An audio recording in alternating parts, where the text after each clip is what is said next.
Okay.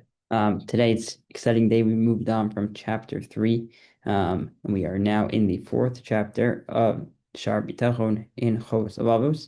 Um, so up until now, Shaar HaBitachon has told us how to um, inspire ourselves to live a life of bitachon. In this chapter, the longest in Shaar HaBitachon, the article right, Chovos Halevavos describes when and how to apply bitachon in practice. That is, when and how a person with bitachon is supposed to put forth his own effort, what we call hishtadlus, your own effort, hishtadlus, and when and how he is to rely on Hashem's care and orchestration. So he's going to the beginning, and what we'll cover today is just how he likes to group things. He's very organized. So he likes to organize in this way. So he says, "Advarim shechayav amamin liptoch bahem al bor Yisrael," the various matters which a a mamin, a believer, is has to place his trust and reliance in Hashem is kolim mosam shnei minim. There are two general classifications of them. First group is echamim divrei olam hazeh, ve'eshneim divrei olam haba. First is things that matter in this world, first the world to come. Vidvar ha'olam hazeh, but if you zoom in and look at olam hazeh, right, that one of those categories, so you can so the first of these categories is matters that impact the person's life in this world. But the second is things that impact him in the world to come. Um, and then he divides the first category into subcategories too. So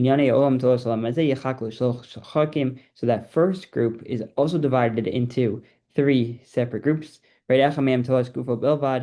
One of those things is things that impact the one's body alone. Second thing is things that impact the person's financial affairs, their livelihood, their wealth. And third thing is things that impact other people, their household, their wife and friends. Anyone who is above him or below him in their social groups.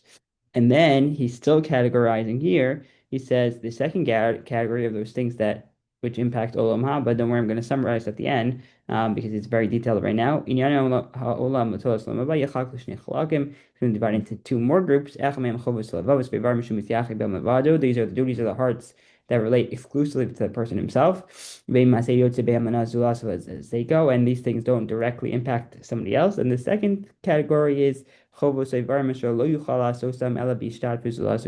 the limbs that can be performed only with participation of another person. Bepoal we pile through when actively doing the mitzvah or passively doing it. Mitzvahs teaching the Torah, instructing people what to do, what's right or wrong. And then last one, and then we're going to summarize the last classification of Olam Hazeh. He divides the classification of Olam Haba into its own categories. The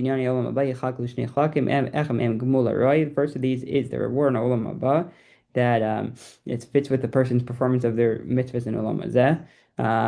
Meaning a person may not see the reward of his mitzvahs in this world, but he trusts Hashem to reward them. Vasheni is Shu Mechesed Abor Yisrael Chasidim and Nevi'im Olam Haba, but this is just this extra reward that those who are pious get.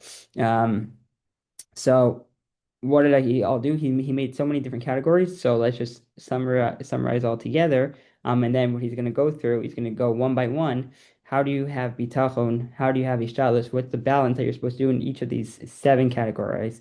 So this is his sum up. He says there's at the end of the day, to make it simple, there's seven categories. This is matters that pertain to a person's health and their person's body alone, right? How do you do hishtadlus for that, and how do you have bitachon? Nasheni inyane hono v'subastar for matters pertaining to one's wealth and earning a livelihood. V'shlishi inyane ishto banav v'krov matters pertaining to one's relationship with and responsibilities to his wife, children, relatives, friends, and enemies. Ravi chovos halevavos ve'varim shum misyachi b'tolos and duties, one heart, of the limbs whose benefit or harm to yourself. So duties of the limb whose benefit or harm carry over to others. Reward in the world to come that fits with your that measures up with your performance of the mitzvos. And the last one is meaning the extra reward that Hashem will give you just because but because he loves you. So then he says here, I think this is really the summary of what we did today.